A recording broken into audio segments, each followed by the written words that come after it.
Assalamualaikum warahmatullahi wabarakatuh. Guys, ketemu lagi dengan saya Muhammad Isman di vlog Corporate Learning. Kali ini saya pakai Zoom karena saya ingin sharing sesuatu pada Anda. Saya akan sharing screen dan kebetulan sebentar lagi akan ada meeting. Jadi ya biar pengambilan gambarnya sekalian aja begitu. Oke, guys, banyak banget perusahaan-perusahaan atau organisasi yang saat ini mencantumkan atau memasukkan kata learning, pembelajaran, pembelajar, belajar ya di dalam pernyataan budaya perusahaan mereka. Dan tentu saja hal tersebut akan menjadi lebih baik lagi kalau eee, masing-masing SDM atau setiap SDM yang ada di dalamnya itu menunjukkan perilaku yang mencerminkan budaya belajar tersebut, ya. Contohnya bagaimana?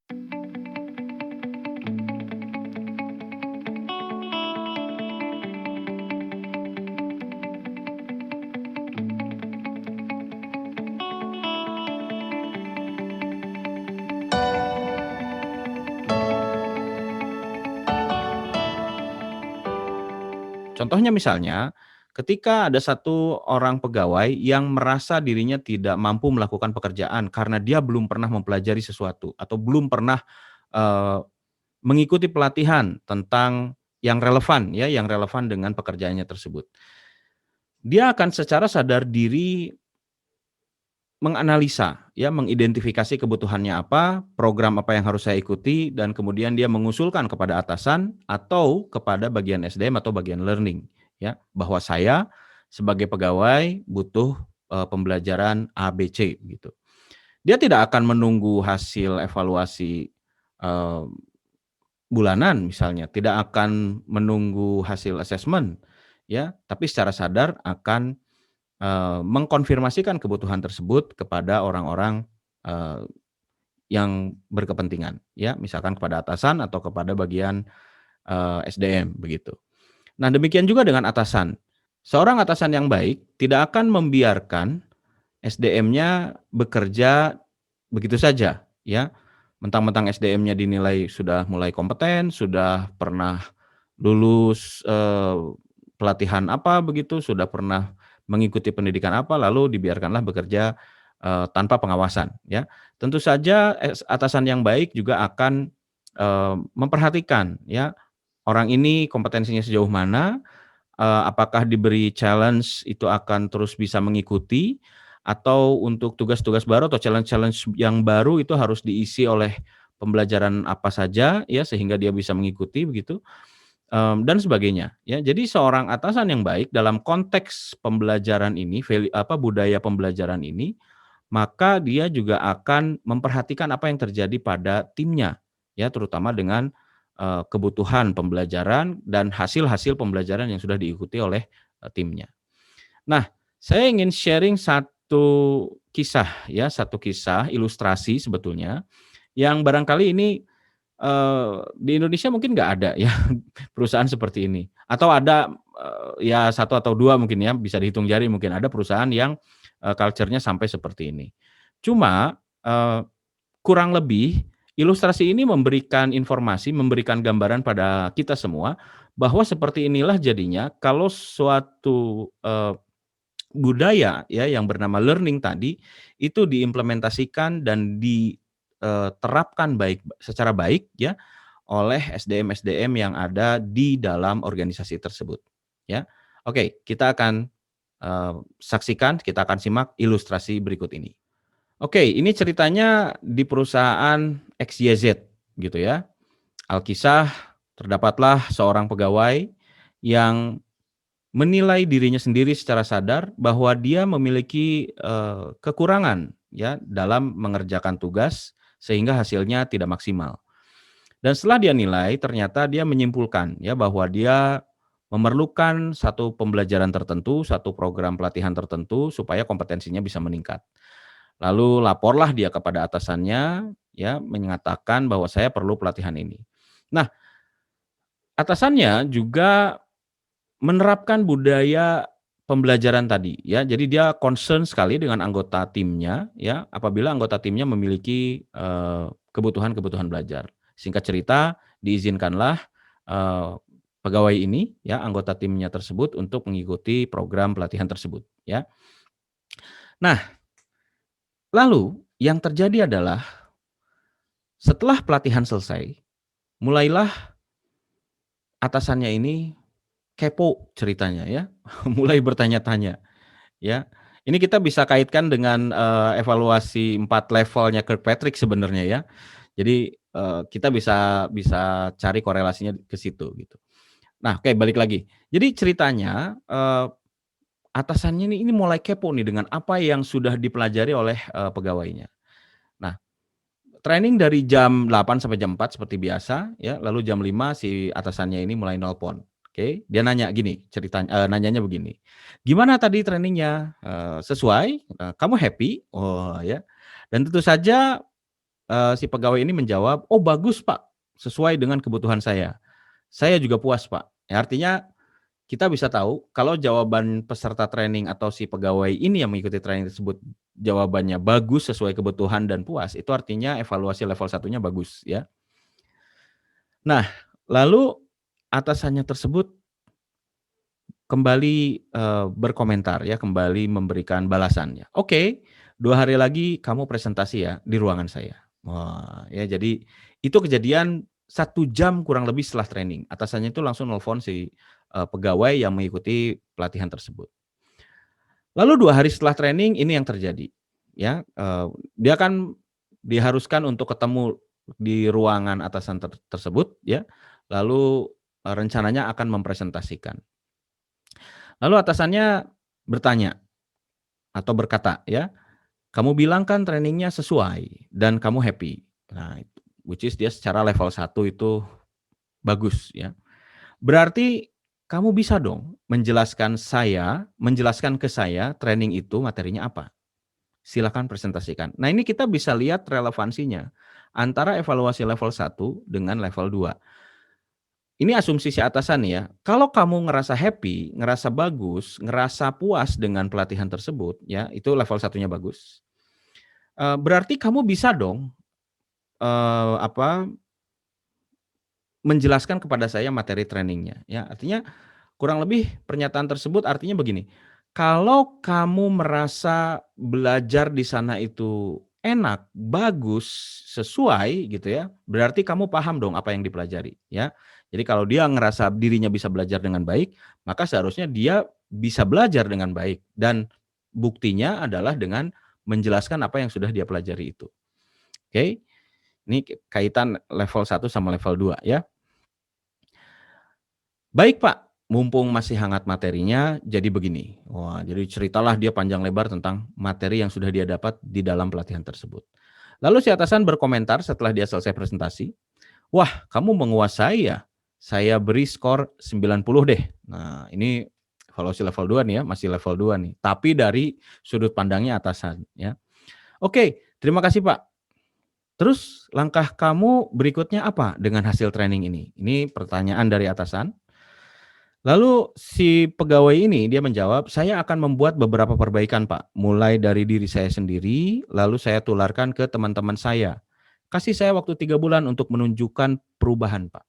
Nah ini udah mulai masuk ke perilaku. Jadi dia mengatakan bahwa dirinya sudah bisa belajar dengan baik dan, dibuktikan dengan apa yang dia pelajari bisa dia jelaskan juga dengan baik.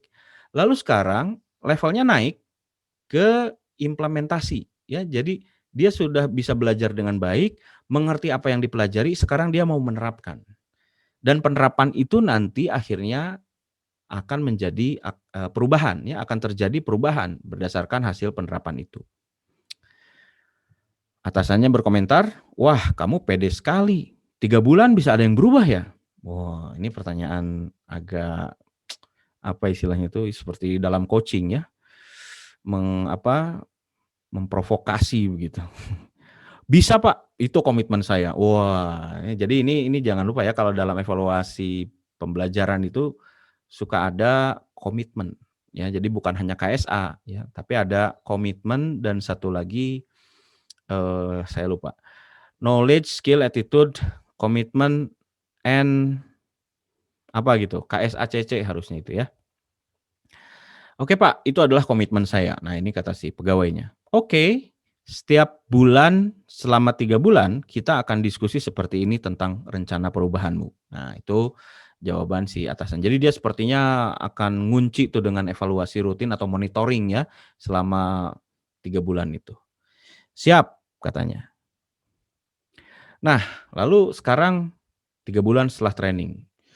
Atasan ini kemudian berdiskusi lagi dengan, bawahan tadi atau dengan pegawai yang tadi mengikuti training. Dia berkata, "Berdasarkan pengamatan saya tiap bulan kamu menunjukkan perubahan-perubahan." Ya, "Waduh terima kasih Pak, boleh tahu perubahan apa yang Bapak perhatikan dari saya?" Ya. Ini si pegawainya kelihatannya kan senang dengan menilai diri sendiri ya, makanya dia butuh feedback, dia merasa perlu atasan itu memberikan feedback ya, makanya dia nanya, "Apa sih yang Bapak lihat dari diri saya yang berubah?" Begitu. Atasannya kemudian menjawab, "Pertama, saya melihat kamu tidak pernah telat datang ke kantor." Oh, jadi selama 3 bulan itu dia pantau, entah random atau beneran tiap hari begitu. Dari segi ketepatan waktu, itu selalu datang tepat waktu ke kantor. Kemudian katanya, "Kedua, dalam bekerja kamu kelihatan lebih gesit." Oh, kerjanya lebih lebih gesit lagi, guys, ya, lebih lebih cepat, lebih cekatan mungkin gitu ya. Dan ketiga, hasil kerja kamu juga bagus, target tidak ada yang bolong selama 3 bulan. Oh, jadi udah tepat, gesit atau cekatan, lalu hasilnya juga bagus. Ini mantap banget nih ya, 3 bulan nih. Si pegawainya jawab, "Alhamdulillah, terima kasih Pak atas penilaian dan apresiasinya." Oke. Lalu atasannya bertanya lagi, "Ini perubahan yang kamu maksud dari training 3 bulan itu?" "Betul Pak." Nah, saya penasaran nih kata si atasannya lagi ya. "Saya penasaran berapa persen sebenarnya materi training yang kamu praktekkan sampai kemampuan kerja dan hasil kerjamu menjadi seperti sekarang?" Nah, ini ciri khas ya, khas pertanyaan evaluasi level 3. Berapa persen materi training yang kamu praktekkan? Nah, ya. Jadi, apa sih yang dipelajari di dalam training itu dan berapa persen yang dipraktekkan, ya. Kenapa? Ya, ini perlu kita tanyakan, karena kita ingin memastikan ya, bahwa perubahan perilaku yang terjadi itu memang ada dampak dari training yang sudah dia ikuti. Dia perilakunya menjadi berubah bukan karena, eee, training-training sebelumnya yang pernah diikuti atau pembelajaran-pembelajaran sebelumnya yang, sudah pernah diikuti, bukan. Bukan juga berdasarkan dari hasil baca buku gitu ya, bukan juga, hasil dari nonton YouTube dan sebagainya, bukan ya, tapi dari training yang diikuti. Karena dia ingin tahu gitu ya, Eee, program yang diajukan oleh si bawahan atau si pegawai ini adalah program training tersebut, yang di-approve juga sama ya oleh atasannya adalah program training tersebut, maka kita ingin lihat ya, atasan ini ingin lihat persentase materi yang dipraktekkan dari training tersebut yang sekarang ternyata memberi dampak terhadap perubahan perilaku si pegawai itu. Bisa dipahami ya sampai sini kira-kira ya. Jadi, persentase materi training yang diikuti ya pada saat itu, bukan dari materi-materi training yang lain. Jadi kalau misalkan dia ternyata, mengalami perubahan sih, tapi berubahnya bukan karena materi training yang dia ikuti, ya itu tidak masuk gitu ya. Berarti tidak ada yang diterapkan sebenarnya, tapi dia tetap berubah, cuma berubahnya bukan karena training yang dia ikuti, gitu. Oke. Hampir banyak Pak jawabnya, banyak tips-tips gitu yang relevan dengan saya di training itu, makanya saya selalu ingin coba. Overall saya terapkan sekitar 80%. Oke, jadi 80% ya dari materi training yang dipelajarinya itu, di dalam training itu ya, itu mengubah perilakunya si pegawai tersebut. Dan hasilnya seperti yang Bapak perhatikan tadi. Oke. Jadi 80% perubahan perilaku kerja ini karena training kemarin. Nah, ini ya memastikan nih. Jadi, khas pertanyaan evaluasi level 3 nih, dia nanya persentase materi ya, penerapannya berapa persen, itu khasnya evaluasi level 3. Ya 80% Pak, ya 80% dari materi kemarin. Kira-kira begitu Pak. Well done, keep the good spirit. Well, mungkin Anda akan beranggapan ini ilustrasi sedikit lebay begitu ya. Pada kenyataannya mana mungkin ada atasan yang seperti itu dan mana ada bawahan juga atau pegawai yang kayak gitu. Ya untuk saat ini barangkali iya, mungkin ini adalah ilustrasi yang termasuk lebay. Tapi teman-teman sekalian, eee, sekarang zaman itu kan terus berubah dan berubahnya cepat ya, apalagi ada external forces ya, ada tekanan-tekanan, ada apa, dorongan-dorongan kuat dari luar ya, termasuk salah satunya adalah pandemi COVID-19 ini. Yang membuat orang menjadi, harus berubah, memaksakan diri berubah, cepat beradaptasi, cepat belajar, baik itu dalam, perilakunya ataupun dalam proses pembelajarannya itu sendiri. Dan dengan kecepatan perubahan seperti itu ya, kita nggak pernah tahu, barangkali suatu saat kita tiba-tiba ada di organisasi yang perilakunya atau budayanya seperti ilustrasi tadi. Who knows? Apakah itu menjadi satu hal yang negatif? Tentu saja tidak. Coba Anda bayangkan, coba Anda, simak baik-baik lagi, ilustrasinya ya.